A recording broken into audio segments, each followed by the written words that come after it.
Dunia inazungumza sasa kuhusu adha ambayo inapatikana kutokana na kupanda kwa bei za mafuta. Yote kwa yote chanzo kilianza Februari 28, siku ambayo Marekani alirusha kombora la kwanza pale Iran, na mwanzo wa safari ulianzia hapo. Sasa hapa nchini ni mwezi wa pili sasa ambapo bei ya mafuta inapanda, na si katika namna ambavyo tulikuwa tumezoea. Kwa Dar es Salaam petroli unaipata shilingi 4,115 kwa lita moja. Kwa mikoa mingine ni zaidi ya hapo, lakini adha hii chanzo ni katika mzozo ambao unaendelea kati ya Marekani na Iran. Mlango bahari wa Hormuz ukizungumzwa sana katika hili. Sasa kutumia usafiri ambao unatumia nishati ya mafuta ndiyo njia pekee? Jibu tutalipata kutoka kwa wataalamu, kwa sababu zipo njia nyingine. Ni njia zipi na zinarahisisha kiasi gani mifumo ya usafiri ama njia za usafiri ama vifaa ambavyo vinatumia njia mbadala ambayo sio mafuta. Tumemwalika hapa mhadhiri msaidizi msimamizi wa karakana ya CNG kutoka Taasisi ya Teknolojia Dar es Salaam. Huyu ni Injinia Gerutu Bosinge Gerutu. Karibu sana Injinia. Asante sana. Karibu sana mhandisi. Lakini tunaye daktari ambaye huyu ni mtaalamu wa magari ambayo yanatumia mfumo wa umeme, Daktari Pius Victor Chombo. Karibu sana daktari. Asante. Lakini pia tutapata kuzungumza na wananchi katika maeneo tofauti tofauti ambao wao wanatumia magari ama vyombo vya usafiri ambavyo vikitumia nishati mbadala tofauti na mafuta ya petroli ama dizeli. Karibuni sana. Bana, hapa tunapata vyombo vya umeme na gesi. Na gesi. Kwa hiyo hapo tushindwe wenyewe tu. Tushindwe wenyewe. Maana huu ni mbadala mzuri sana wa vyombo vinavyotumia mafuta, lakini vyote vinaweza vikawa, mifumo hii pia inaweza ikawa integrated, kwamba unakuwa na mfumo ambao una mafuta, lakini hata hivi pia unaweza ukaunganisha pia na mfumo mwingine, kwa vikawa vinafanya kazi interchangeably. Na wakati ukiamua kutumia umeme au gesi, wakati mwingine una switch kwenye mafuta. Naona pia sasa hivi wana produce magari ambayo ni hybrid wakati mwingine. Lakini kwa kuanza yes, tunatamani kujua sasa hivi hali ikoje baada ya hizi kama ambavyo ametangulia kusema mwenzangu hapa, vita vya Mashariki ya Kati vimeleta changamoto nyingi, ikiwemo kupanda kwa gharama ya mafuta. Sasa hali ikoje? Watu ambao wamegeukia mifumo hii, kumekuwa na mabadiliko kiasi gani tangu bei hizi zimeanza kupanda, engineer? Asante. Kuanzia March hata sisi kama Taasisi ya Teknolojia Dar es Salaam, ambapo tumekuwa tukifunga magari kutumia gesi asilia kwa muda mrefu, na mwezi wa kwanza wa 12 kidogo hali ilikuwa iko silent, watu katika ufungaji, lakini mwezi wa tatu tumeshuhudia wimbi kubwa la watu kuja workshop pale na kutaka kufunga magari au kutumia gesi. Naweza nikakwambia sasa hivi tunafunga magari matatu mpaka manne karibu kila siku, kuanzia mwezi wa tatu mwishoni mpaka mwezi wa 4. Hapa hali ilikuwa iko na hivi sasa mwezi wa 5, baada ya hii bei mpya ya 4,115, ongezeko limeongezeka sana. Nilikuwa najaribu kupita kwa majirani zetu na workshop zingine, watu wengi sasa wanavutiwa kutumia gesi kwenye vyombo vyao vya moto, kwa speed imeongezeka. Yani kama ni mshale basi unapanda namna hii. Tumechelewa engineer, tumechelewa kutumia huduma hiyo. Naweza nikasema tumechelewa. Tumechelewa kwa sababu 2 au 3, lakini kwanza gesi yenyewe mtakumbuka imekuja hivi, haijachukua muda mrefu kuja Dar es Salaam. Lakini pia mtakumbuka tulikuwa na changamoto kubwa ya vituo. Tulikuwa na kituo kimoja mpaka 2022 hapa. Tumekuja kushuhudia uongezeko wa vituo vingi kuanzia 2023 mwishoni na 24 na 25. Sana sana 24 na 25 ndio takribani. Sasa leo ni mwezi wa 4 tunaongea, Dar es Salaam tuna vituo takribani 15 ambavyo vinajaza haya magari kwenye vinajaza gesi kwenye haya magari. Kwa hiyo sasa hiki ndio kitu ambacho wakati fulani hivi mwananchi anatamani, bwana, kweli hii kitu kama inaokoa gharama kwa kiwango hiki, kwa nini sifunge? Lakini anaenda kwenye kituo, anapanga foleni masaa 3 masaa 4 kupata ile nishati. Kidogo ilikuwa inawavuta watu nyuma, lakini hivi sasa hapangi foleni, anafika anajaza gesi anaondoka. Kwa hiyo imekuwa ni nafasi nzuri sana kwa watu sasa wengi, kila mtu anatamani afunge gari kutumia gesi yake. Sasa hiyo ni kwa upande wa gesi. Dr. pia tuambie kidogo, kabla hatujasikia pia na wananchi wanasemaje, tuambie kidogo kuhusu upande wa umeme. Vyombo vinavyotumia umeme, hali ikoje sasa hivi? Kwenye upande wa vyombo vya umeme au vinavyotumia nishati ya umeme, vyenyewe kidogo spidi yake iko ya tofauti kidogo. Kwa maana hata kabla ya changamoto ya upatikanaji wa mafuta, watumiaji walikuwa wanakuja, kwa sababu unajua watumiaji wa kawaida wa siku zote huwa wapendi mzigo. Sio tu kipindi hiki ambacho cha mafuta imekuwa changamoto, hata kipindi cha nyuma walikuwa wana hiyo hitaji la kuwa na chombo cha umeme ili kupunguza zile gharama za uendeshaji. Kwa hiyo wakati huu sasa wa changamoto ya mafuta ni kama vile imechangia kidogo, lakini bado ile spidi yao iko pale pale. Kwa huku kwetu vyombo hivi vya nishati ya umeme ukuaji wake sio mkubwa sana, kwa sababu moja, uelewa bado kidogo sio mkubwa wa kutosha, kwa maana kwamba watumiaji wetu bado elimu yao hawajapata elimu ya kutosha kuhusu hivi vyombo, lakini pia usambazaji wa hivi vyombo kwa maana ya upatikanaji, urahisi wa kuvimiliki kwa maana ya upatikanaji wa fedha kwa watumiaji kuweza kumiliki, kidogo imekuwa kidogo ikiwavuta nyuma wahitaji. Ukimaanisha umiliki, maana yake kuna utofauti kwamba kuna chombo ambacho kinaweza kaja kinatumia mfumo wa mafuta na kikafanywa kuwa mfumo wa gesi. Haiwezekani kuwa chombo ambacho kinatumia mfumo wa mafuta kikabadilishwa kikawa kinatumia mfumo wa umeme. Inawezekana, kwa sababu kwenye teknolojia ya umeme unaweza ukabadilisha chombo cha mafuta kikawa cha umeme kwa kuondoa mfumo wote wa mafuta ukaweka mfumo wa umeme. Inawezekana, na pale DIT nimeona walifanya kwenye bajaji moja, wakaondoa mfumo wote wa mafuta wakaweka mfumo wa umeme na inafanya kazi. Unaweza pia ukawa na chombo ambacho kimetengenezwa moja kwa moja kwa mfumo wa umeme na kikafanya kazi vizuri tu, na unaweza pia ukawa na muundo ambao, mfano kama sasa hivi vyombo vingi vya umeme sio kama vinatengenezwa ndani, ni kwamba vinakuja vikiwa vimesambaratishwa, kwa maana kwamba viko knockdown. Vinakuja hapa kama separate parts, vinaunganishwa, tunapata chombo ambacho kinafanya kazi. Kwa hiyo ziko bajaji za umeme ambazo ziko papa ndani ya nchi, ziko pikipiki pia, lakini ambazo hazijatengenezwa ndani. Sawa Dokta.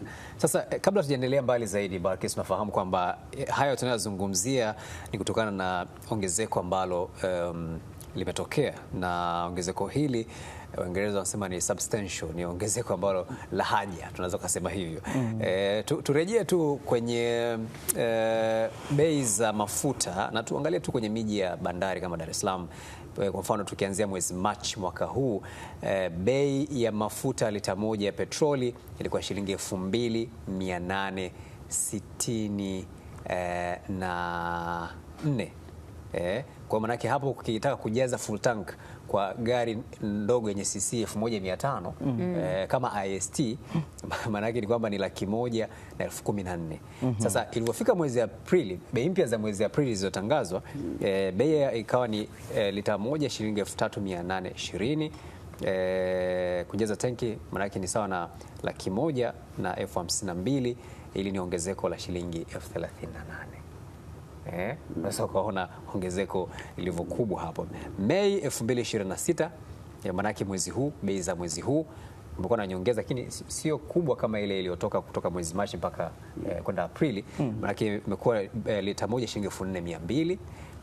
ambayo maana yake kutaka kujaza full tank kwa gari hiyo ndogo ya cc 1500 ni 1,168,000 na ongezeko la kutoka sasa tangu mwezi Machi mpaka hapa tulipo ni ongezeko la 56,000. Unaweza kaona ukipiga kwa lita moja unaweza kaona ni, lakini ukija kupiga sasa kwa ile full tank utaona kwamba kuna ongezeko kubwa. Lakini kabla tujaendelea kuzungumza na wataalamu hapa sasa, jinsi gani wananchi wanaweza kutumia gesi na umeme kama mbadala, hebu tuangalie wananchi wenyewe wanazungumziaje ongezeko hili, na baadhi ya wananchi wamezungumza nasi, tukianzia kule mkoani Tabora. Kwa hiyo kwa upande wangu mimi ni mtumiaji mzuri wa pikipiki ya kuchaji, na nimeanza kutumia pikipiki ya kuchaji kwa sasa na takriban kama miaka 3 hivi na kuendelea 3. Kwa hiyo upande wa kutumia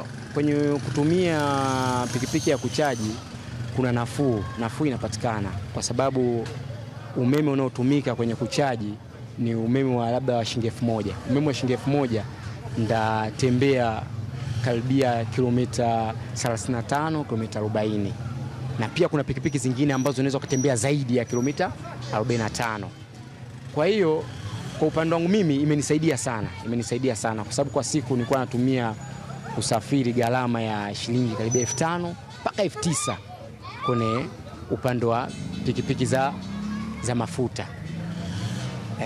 Kwa hiyo swala la kupanda kwa mafuta imekuwa chachu sana kwa sisi wenye vyombo vya kuchaji kuendelea kutumia vyombo vitu vya kuchaji na kuvitunza zaidi. Baskeli inanipa unafuu mkubwa sana, na ukiangalia kwa sasa hivi katika jiografia ya mkoa wetu, ni mkoa wenyewe hauna historia sana ya kuwa na daladala kama ilivyo mikoa mingine. Naweza nikazungumza Dar es Salaam, Kigoma, Mwanza.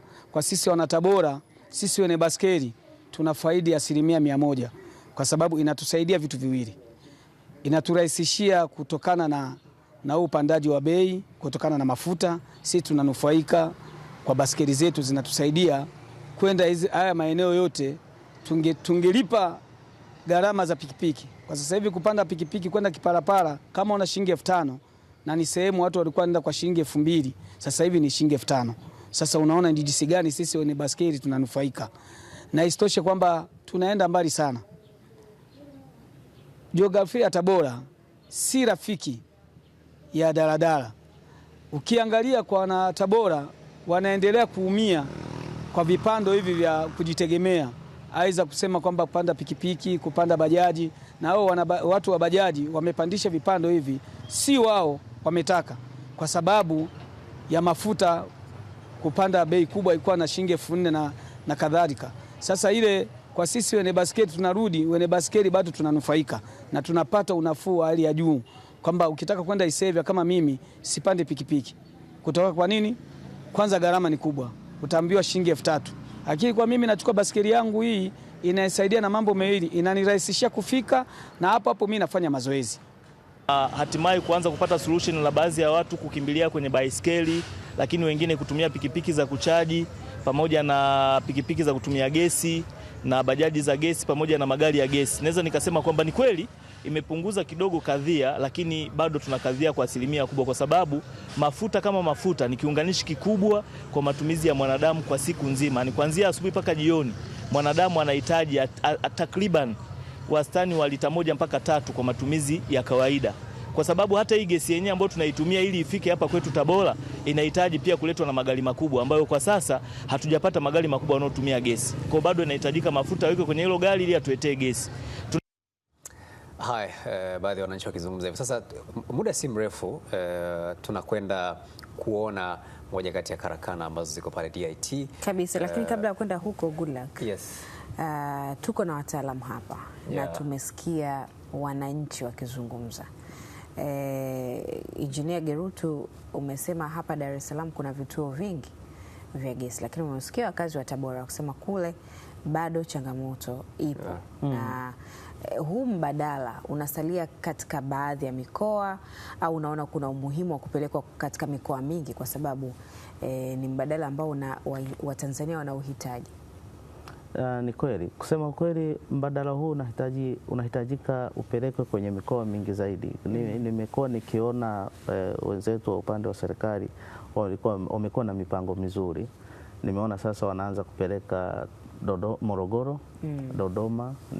Nimeusikia wenzetu wa TPDC mkurugenzi akisema kwamba sasa gesi inakwenda mpaka Arusha, Moshi na Tanga. Maana yake kwa maana ya kuisafirisha hii gesi kwa gari inatakiwa iende si chini ya kilomita 400 mpaka 500, ndio yule mtumiaji atakayepata wa mwisho aweze kuipata kwa bei hii ambayo inakuwa na manufaa kwake. Lakini kisha zidi kilomita hizo, ukisafirisha gesi asilia kwa gari kidogo itakuwa gharama kubwa, na hata yule wa Dodoma wa Tabora anaweza akaipata kwa gharama kubwa.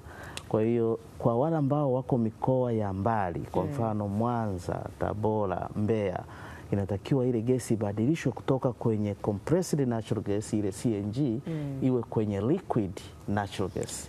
Ile sasa ndio inaweza ikaenda kwenye mikoa hiyo ya mbali, na yule mtumiaji wa mwisho akaipata kwa bei linganishi kabisa ya Dar es Salaam. Ukisema bei linganishi, tusalie hapo kwenye bei. Kwa sasa hivi bei ikoje?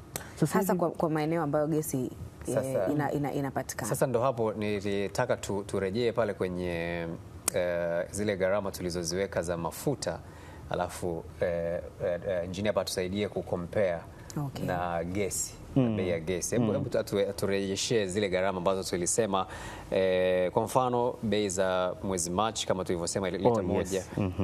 Sasa unaweza ukaona bei ya Machi petroli kwa gari kama ya ST ambayo umetoa mfano mzuri sana.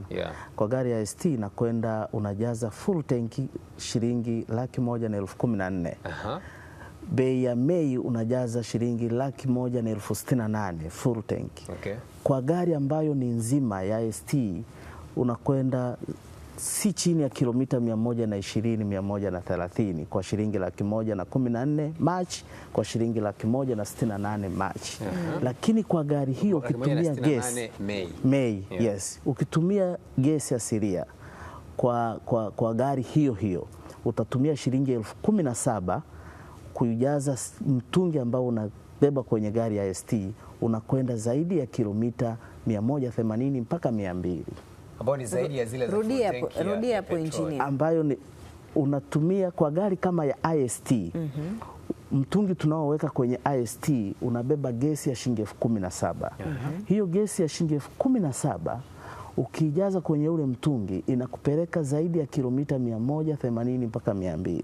Maana yake ukijaza ST kifupi inakupeleka mpaka Morogoro kwa shilingi 17,000.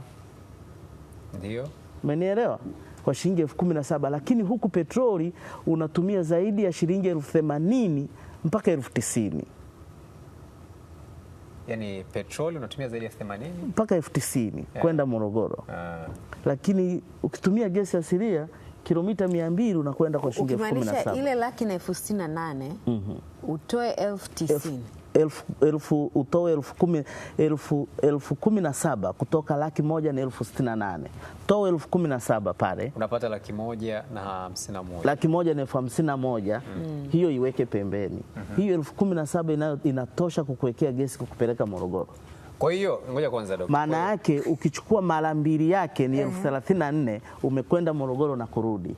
Nyingine nayo baki ni saving. Ndio maana tunasema hii 17,000 unatembea kilomita ngapi umesema? Kilomita 180 mpaka 200. Na hii 168,000 ya petroli full tank? Huwezi kwenda zaidi ya kilomita 130.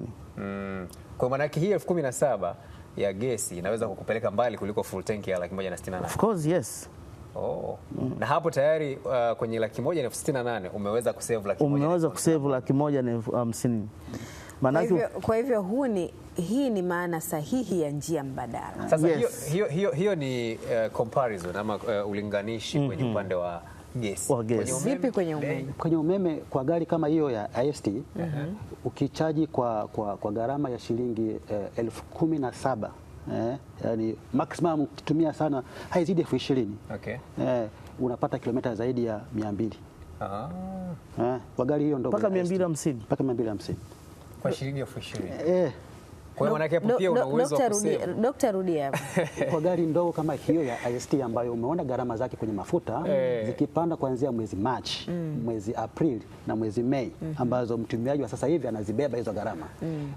Ukitumia gari kama hiyo ya umeme ukachaji kwa gharama zisizozidi shilingi 20,000 kwa mara moja, ikajaa, unaenda kilomita zaidi ya 200 mpaka 250. Kwa hiyo tuseme kwamba kwenye gari unachukua shilingi 20,000 yako, unanunua umeme, unachaji gari, unapata kilomita zako 200 hadi 250. Sasa natamani turejee kujua kubadilisha, pengine kwenye kuanza matumizi inaweza kuwa ni rahisi, lakini je, kwenye kubadilisha gari langu kuja kwenye mfumo huu gharama zikoje? Kabla ya kurejea hapo, twende kwa mwenzetu David Wakarunga ambaye yupo kwenye karakana ambayo inafanya kazi zaidi kwenye magari ambayo yanatumia nishati ya umeme. David, habari ya DIT hapo? Kwa kweli habari ya DIT hapa ni teknolojia ndio inayozungumzwa hapa na masuala ya sayansi na vitu kama hivyo kwa ujumla, lakini hapa nilipo ni taasisi ya teknolojia Dar es Salaam, yani DIT, Dar es Salaam Institute of Technology, na nyuma yangu ni karakana ambayo inajihusisha kwa mahususi kabisa na masuala ya upandikizaji mifumo ya umeme ama kuseti mifumo ya umeme kwenye bajaji, pikipiki, lakini hata baiskeli, kadhalika magari yapo hapa. Yote hayo tutaweza kuyaona, na tayari mwenyeji wetu tumemkuta yupo kazini akiwa anaendelea na shughuli yake ya kuweka mambo sawa. Na hii karakana Tumaini Materu, yeye ndio mwenyeji wetu. Unaweza kumuona pale fundi ameshafika mapema, anaweka mambo sawa katika karakana hii. Ndugu Materu, habari ya wakati mwingine, kwa mara nyingine tena. Nzuri sana, karibuni. Asante. Kazi. Kazi ipo. Ndio. Nini kinaendelea hapa? Tunachoendelea nacho sasa hivi ni tunaseti mfumo wa umeme kwenye bajaji zinazotumia umeme. Kwa hiyo hapa unachoona hapa ni wiring ambayo inasababisha bajaji hii iweze kutembea, ndio nayo iseti hapa. Kwa mfano kama hapa sasa nina waya kama hizi huku ambazo ili iweze kutembea ni lazima niziseti hapa, nizifunge, na waya hizi ziko ni nyingi, sio kwamba iko ni moja kama unavyoziona hizi hapa. Hizo zote hizi natakia nizifunge. Nikishamaliza kuziseti hizi hapa, ninakuja kwenye kuseti betri ambayo ndio hii hapa. Hii betri ina mfumo wake huku ambao nikishamaliza hizi ndo zinazoruhusu hizi line mbili, hii hapa na hii hapa, ndo zinazoruhusu umeme uingie kwenye DC yetu, ambayo DC inaruhusu umeme uende kwenye mota, ambapo inakuwa kwa ajili ya hatua nyingine za kutembea. Na nikishamaliza namna hii, maana yake tuna kituo chetu cha kuseti kwenye mfumo wa kuchaji, ambapo tukishaimaliza hapa ninafunga kibodi kama inavyoonekana, ambayo nimeshaiweka tayari hii hapa nyuma yako hiyo. Kisha maliza hapa na testi mfumo wa display. Nikisha testi mfumo wa display naipeleka kwenye pointi ya kuchajia ambayo ndio hii hapa. Kwa hiyo kwenye mfumo inapochajiwa. Lakini wakati tunajongea pale, nifahamu bajaji ya petroli na dizeli inatoa moshi, bajaji ya umeme inatoa nini? Bajaji ya umeme haitoi moshi. Ni bajaji ambayo inayofanya kazi kwa mfumo wa magnet. Kwa hiyo inaendelea ni mfumo wa smaku ambao unatumia umeme. Kwa mfumo wa smaku unaotumia umeme, unavovuta kama unavyoendesha bajaji ya petroli, unavoongeza mafuta, nayo ile magneti ndio inazidi kuongezeka na sababisha ile mota ifanye kazi ya kukimbia zaidi. Kwa hiyo bajaji yetu ya kuchaji ndio kama hii hapa. Kwa hiyo hapa inachajiwa. Hapa tayari imeshakuwa tayari kwa ajili ya kuchaji. Na ikishakamilika hapo, manake inakuwa tayari katika hatua za kutembea. Ndio. Na utaratibu wa kuchaji unachukua muda gani? Kuichaji tunatumia ni masaa 2 inakuwa imejaa. Ikitokea kuna imeisha kabisa, ndio inaenda masaa 2.5, lakini kwa utaratibu ni masaa 2. Betri lina ukubwa gani na linatumia uniti ngapi kulijaza? Hii betri ni kubwa, inatumia ni volti 72, na kwenye kuijaza unatumia uniti 2 mpaka 2.5, ambayo unit 2.5 ni kama 3,000 kama 3,000 haijafika, ni 2,000 na pointi, ambavyo hilo betri linatembea kilomita ngapi? Ikishaja hapo unaweza kutembea kilomita 100. Kilomita 100 unafanya kazi, ikishamaliza hapo unakuwa unaichaji tena. Kwa hiyo kilomita 100 kama mtu kaichaji betri nyumbani anaijaza kwa shilingi 2,000 na senti zake kwa kilomita 100. Kwa kama ni dereva bajaji ama wa gari, tuseme bajaji, anatembea kilomita 100 kwa shilingi 2,000 na anatumia 100 kwa uniti hizo za 2,500. Na hapo manake wanaofanya ruti za kubeba abiria kwa 2,500, manake anasevu kiwango kikubwa sana, tofauti na yule anayetumia mfumo wa petroli. Na mtu anaweza kachaji nyumbani au inabidi awe kwenye kituo maalum? Hapana, hii ukishaichukua mahali popote, yani kama una access ya kupata umeme wa kuchaji kama simu au TV, basi na hii pia una uwezo wa kuchaji, kwa sababu haitumii umeme mwingi sana wala mkali sana, ni umeme tu wa kawaida ndio unatumika kwenye kuchajia. Aina za betri ni zikoje kwa upande wa bajaji? Betri zetu tunazotumia ni lithium. Betri ni lithium. Ndio.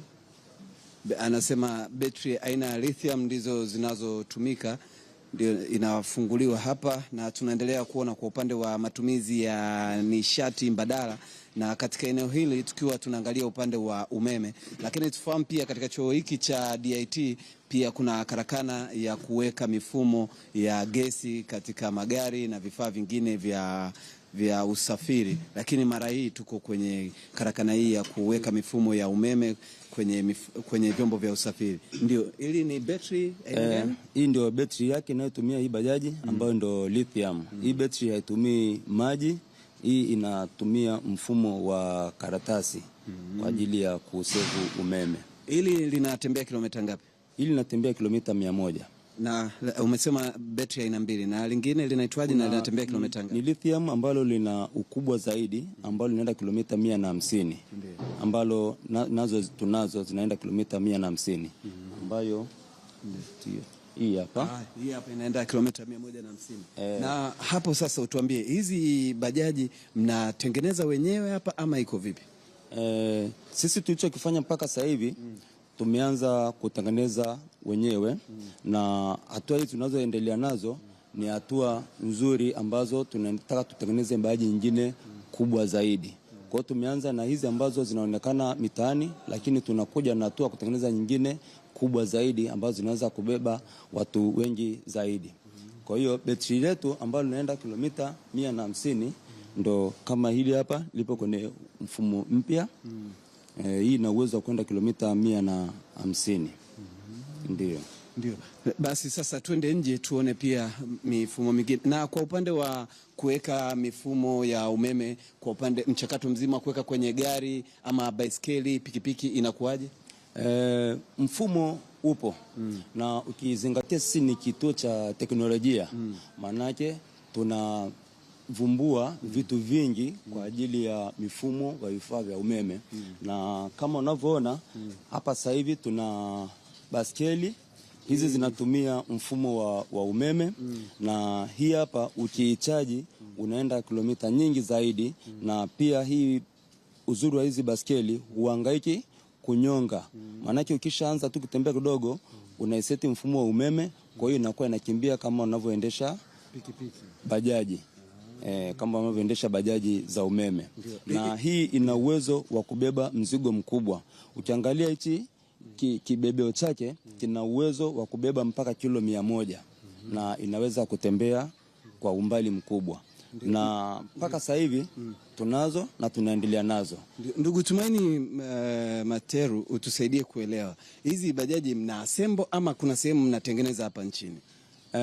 Sisi tupo na ubia ambao tunashirikiana nao, lakini asilimia kubwa sisi tunakuwa tunawajibika.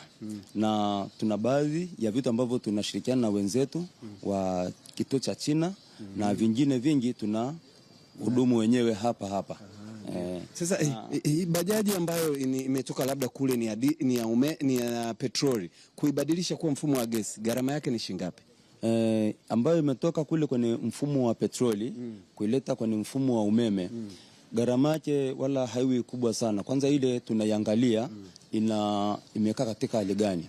Kuna nyingine ndio mfumo wa umeme kama una changamoto, tunaurekebisha kwanza mfumo wa umeme, alafu tunacheki na mfumo wa bodi. Tukishamaliza tunaseti vifaa vyetu vya umeme kwenye ile bajaji ambayo ilikuwa inatumia petroli, ambayo inaweza kugharimu kama shilingi ngapi? Kwa sasa hivi makisio kwenye milioni 6 mpaka 7.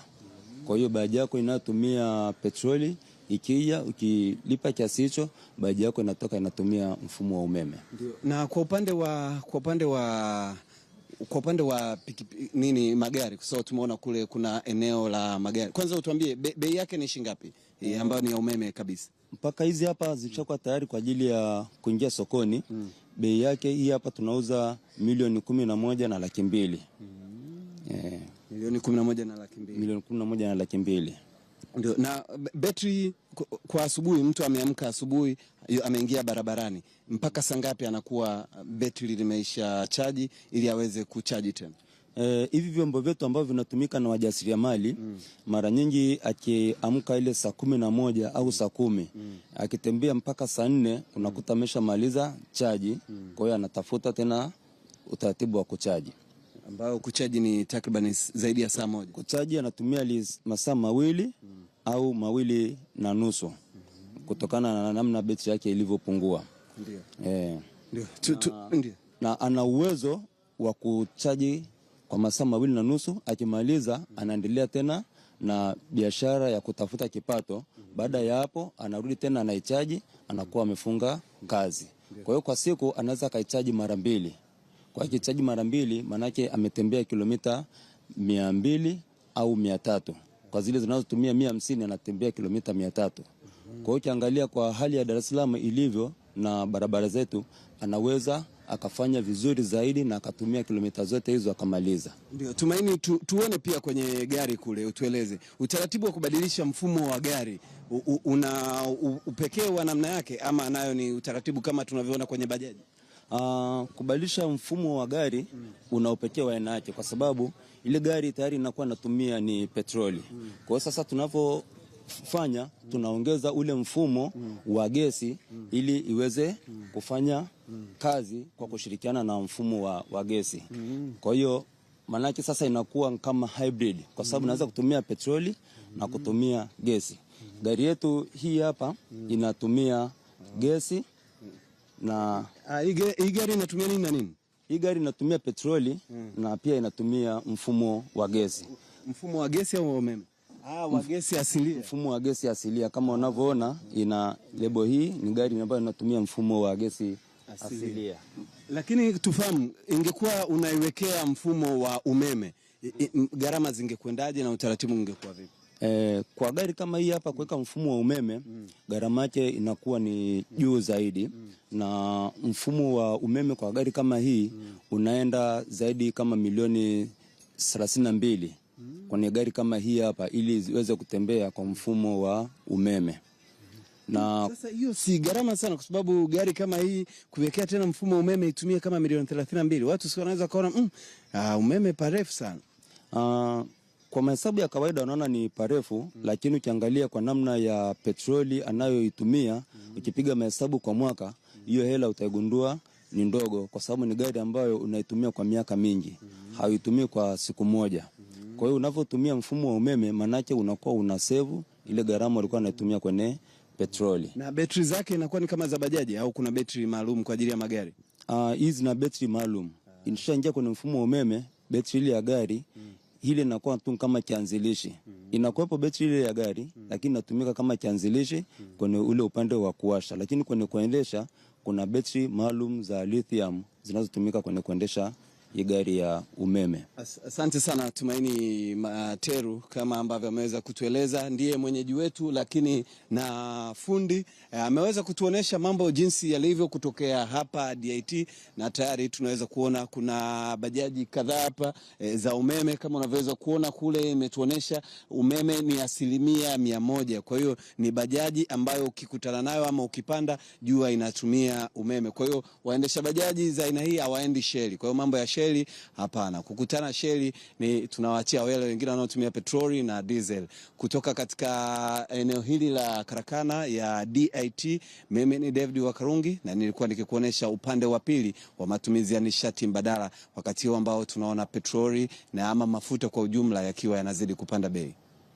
Asante sana David Wakarungi kutoka hapo, na hakika tumepata elimu kubwa sana, na alipoishia David ndipo ambapo sisi tunataka kuanzia hapa studio. Gharama za naendeleza pale pale alipoishia. Gharama za kubadilisha. Amegusia pale bajaji, ukibadilisha mfumo gharama zinakuwaje daktari? Gari la Goodluck sasa mpango niliwe nilipata mkombozi. Litumie umeme sasa.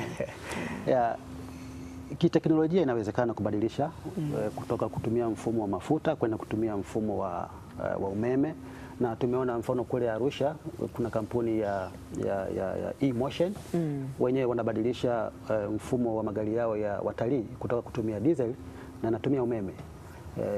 Japo kuna changamoto zake mbili, lakini inawezekana. Na kwa Mtanzania wa kawaida ambaye ana kipato cha kawaida, njia pekee ya yeye kuweza kumudu kutumia gari hili la umeme ni kulinunua tayari likiwa na mfumo wa umeme kuliko kubadilisha, kwa sababu vifaa hivi kwanza haviko ndani hapa. Lazima tuviagize, vije vifungwe. Kwa hiyo kuna gharama pia zitaongezeka hapo katikati. Kwa njia nyepesi ambayo itamwezesha mtumiaji huyu kuweza kutumia chombo hiki cha umeme ni kukinunua tayari kikiwa kina mfumo wa umeme. Na tumeona kuna bajaji pale za umeme tayari zipo sokoni. Kwa maana yake ni rahisi yeye kuweza kumiliki chombo hiki cha gurudumu tatu tayari kikiwa kina mfumo. Na sasa hivi kuna makampuni tayari yanatoa huduma za mikopo ya gharama nafuu. Mengine inatoa huduma za papo kwa papo, unalipa unachukua chombo chako. Kwa hiyo vipo vyombo kwenye market, ni swala wao tu kuweza kuvitafuta na kuvipata. Vipi kwenye gesi, engineer? Naam. Tunabadilishaje gari zetu kuwa kwenye gesi? Kwa sababu tuko kwenye soko muda kidogo, karibu miaka 10 sasa.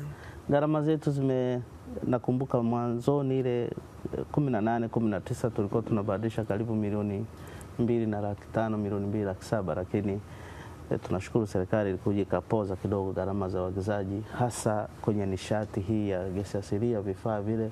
Kwa sasa tunafunga kwa milioni 2.2, kuanzia milioni 1.8 mpaka milioni 2.2. Of course inategemeana na ukubwa wa gari yako na ukubwa wa injini, ndio ambapo zile gharama tunaweza kwa mfano IST ambayo tulikuwa tunaonyesha pale ni shilingi milioni 1.8. Ukifanya matumizi yako ndani ya miezi 3 mpaka 4, gharama yako ya kufunga mfumo inakuwa imesharudi, kwa maana kwamba ile gharama ulikuwa unatumia mafuta shilingi 30,000 kila siku, sasa unatumia 17,000 kwa siku 4. Ukitunza ile hela difference ile una ndani ya miezi 3 4, gharama yako milioni 1.8 na kwa imerudi. Kwa hiyo ndio gharama zetu. Nakumbuka gesi asilia kilo moja ni shilingi 1,500. Petroli sasa tunanunua shilingi 4,115. Kwa hiyo unaweza kuona tofauti, lakini bado kuna unafuu kwa kiwango zaidi ya 70% ambayo unaokoa ukiwa unatumia nishati ya gesi asilia. Mwenzetu David Wakarungi alipata pia kuzungumza na watumiaji ambao hawa ni Watanzania ambao tayari wameanza kutumia magari ambayo yanatumia mifumo ya gesi. David, kwa mara nyingine tena tupate kuwasikia Watanzania wanafurahia vipi huduma ya magari ambayo yanatumia gesi. Naitwa Nasor Abubakari, nakaa Kigamboni. Kwa kiasi gani unanufaika na gesi katika kipindi hiki ambacho tunaona bei ya mafuta inazidi kupanda? Kwa kiasi kikubwa sana, maana na save zaidi ya asilimia, kwa sasa hivi bei ilipopanda mafuta maana ni zaidi ya 70% tuna save kwa sasa hivi. Kwa hiyo inarahisishia mno kwa gharama ya usafiri kwa sasa hivi. Yes. Kwa haraka tu, kilomita ambazo unaweza kutembea kwa siku, kama ingekuwa ni kwa petroli ingekugharimu shilingi ngapi, na kwa gesi na kugharimu shilingi ngapi? Kwa gesi na nigharimu kwenye 12,000 au 11,000. Kwa mafuta ingenigharimu zaidi ya 35,000 kwa sababu mbali naokona ni mkubwa. Natokea Kigamboni mpaka Goba. Kwa hiyo ina maana kwa mafuta ingezidi zaidi ya 30,000. Kwa gesi nashukuru kwa kiasi kikubwa sana, inaturahisishia mno. Na hii unatoa wito gani sasa kwa mamlaka, lakini kwa wadau wa magari na masuala mazima ya gesi?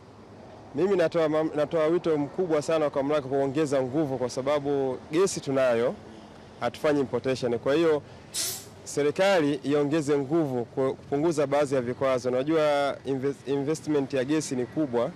Sisi kampuni yetu tunafanya hii kazi.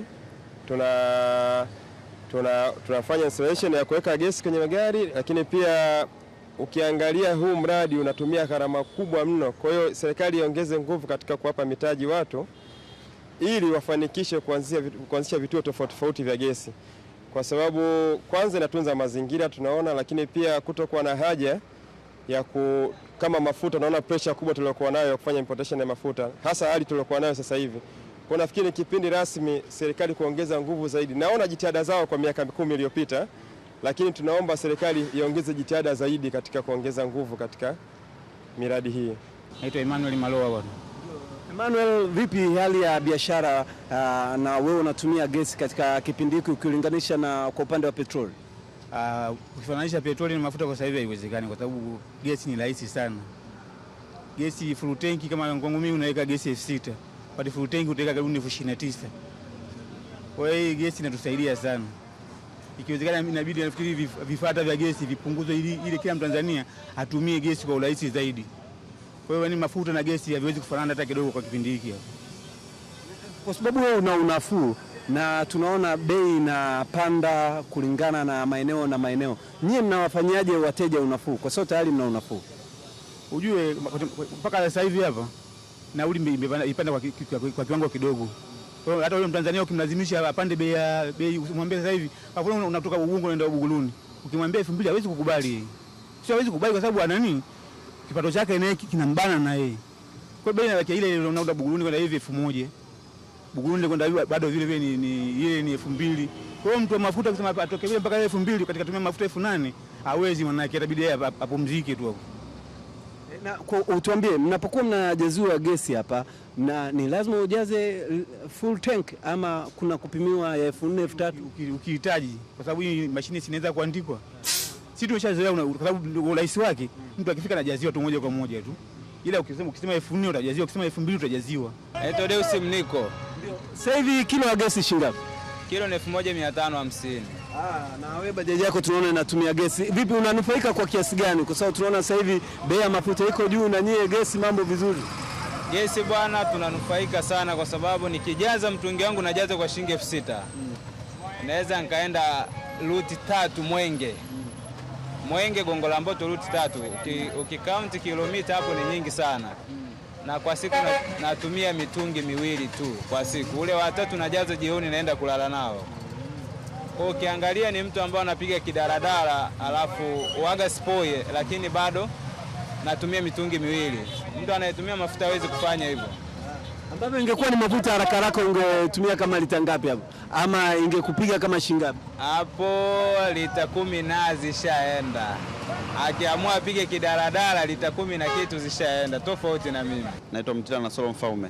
Vipi hali ya biashara ikoje kipindi hiki ambacho tunashuhudia huko bei ya petroli, dizeli na mafuta ya taa iko juu? Sisi watu wa gesi mambo ni mazuri. Watu wa gesi tuna enjoy. Na mimi naomba kama gesi, vyombo vya gesi viongezeke kuwepo. Kwa sababu gesi inatufavor. Mimi bei sijapandisha bado mpaka sasa hivi. Kwa sababu natumia gesi. Ila ningetumia mafuta na mimi ningepandisha. Mfano wewe bei yako ikoje? Bei ile ya mwanzo. Yaani sijapandisha bei. Kutoka wapi hadi wapi na ni shingapi? Kutoka labda Tabata Balokuda mpaka Mwenge 2,000. Ya zamani ndio hiyo ambayo natumia hiyo bei ambayo 2,000, na hata abiria nilobeba ndio bei ambao wananilipa kwa leo hiyo ya 2,200. Ingekuwa unatumia petroli ungewachaji shilingi 3,000. Ningewaambia shilingi 3,000. Na kuna watu wanafanya hivyo kwa sababu wanatumia mafuta. Wanawaambiaje sasa, kwa sababu bei wao wanafanya 3,000 afu kuna mwingine anafanya 2,000, kule abiria wanamalizanaje? Yaani inategemea na ugumu wa siku wa changamoto ya usafiri. Mwingine atapanda kwa sababu hakuna tena usafiri na ndo kuna bajaji 3,000 atapanda. Ila kitokea ya gesi ya shilingi 2,000 ataacha mafuta, atakuja ya gesi. Ni David Wakarunge akizungumza na wananchi ambao wao tayari wanatumia gesi katika vyombo vyao vya moto, na tumepata kuwasikia namna ambavyo wananufaika. Kwambia ningetumia shilingi 29,000 lakini sasa natumia shilingi 6,000 tu. Sasa bei za mafuta, good luck. Bei za nauli zimepanda bila kuangalia watumiaji wa Tunaomba wale wanaotumia vyombo vya usafiri vinavyotumia gesi wage mfano wa ndugu yetu tulimuona hapo, yeye hajaongeza bei kwa sababu yeye anatumia gesi. Sasa kuna wengine anapita mle mlika, ona wenzake wameongeza nauli, yeye kaongeza wakati anatumia gesi. Na ni nafuu zaidi. Kwa sababu tukiwa tunapanda sisi wasafiri tukao tunachungulia pale nyuma kuna mtungi. Hapo kama imepanda tunamuuliza bana vipi tena? Mbona umepandisha? Bana, neno moja dakika moja kwa wananchi kuhusu matumizi ya nishati hizi mbadala, tukianza na engineer kisha tumalizia na Dr. Asante. Kwanza niseme kwamba nishati mbadala hii ni mbadala kweli, kwa maana unaona inavyoweza kuokoa gharama, lakini inakuja kutuokoa pale ambapo tunapata changamoto kama crisis kama iliyotokea. Ni mbadala kweli, lakini pia unaona imekuwa ajira. Vijana wengi wanatumia, kama nilivyokuambia, mtu anaokoa zaidi ya shilingi 23,000, naona 29 kwenye 6,000 anaokoa 23,000. Maana yake hiyo gharama anaweza kulipia mtoto ada, anaweza kufanya na vitu vingine. Lakini ukipiga hiyo pesa anayoipata kwa siku ni shingapi kwa mwezi? Ni mshahara wa mtu ambaye ana nani. Kwa hiyo ni ajira mojawapo pia kwa vijana, lakini kwa serikali pia inaokoa gharama kubwa ya kuagiza mafuta. Dr. tumalizie. Asante. Kwa watumiaji wa vyombo vya moto vya umeme tumeona mfano kwenye bajaji hizo, na ukiangalia kwenye gharama za kuchaji kwao bado ziko chini kwa sababu umeme haujapanda bei, na ukiangalia gharama za kuchaji kwao ni kati ya shilingi 3,000 mpaka shilingi 5,000 kwa siku au kwa kuchaji. Lakini pia ukiangalia kwenye upande wa mapato, hawa bajaji za umeme wanapata kati ya 80,000 mpaka na 1,500,000. Kwa hiyo unaona namna gani ambavyo kwenye gharama za kupanda kwa mafuta kwao haziwaathiri sana. Kwa hiyo kwa mwananchi ambaye au kwa mtumiaji ambaye anatumia au kwa madereva ambao wanatumia bajaji za kawaida za mafuta, waone sasa fursa iko wapi sasa kwenye upande wa umeme, waweze kuona namna gani wanaweza kupata vyombo hivyo ili waweze kupunguza hizo gharama. Naam. Barkis, mara baada ya kusema hayo, nadhani tukutane DIT. Tukutane DIT. Yaani swala kukutana Sheli. Tukutane DIT. Naongea na engineer hapa. Mimi nadhani mapema sana. Sasa naona umechelewa ndugu. Karibu sana. Ushatanguliza ya kwako. Mimi napita huko siku zote. Watu wanashangaa mbona bei za mafuta zimepanda afu watu tuna furaha. Hawajui furaha zetu zinatokea. Sura na nuru. Sura zina nuru. DIT tu. Bwana, shukrani sana. Tunakushukuru sana Engineer Gerut Bosinge Gerut, huyu ni mhadhiri msaidizi msimamizi wa karakana ya CNG kutoka DIT, lakini pia anayesimamia karakana ama anayetokea karakana ya magari ama vyombo vya umeme ni Dr. Pius Victor Chombo, ambaye naye pia tulikuwa naye kwenye jopo hapa tukiangalia na namna gani ambavyo wananchi wa Tanzania wanaweza kupunguza makali ya bei ya mafuta kwa kugeukia nishati nyingine hizi mbadala.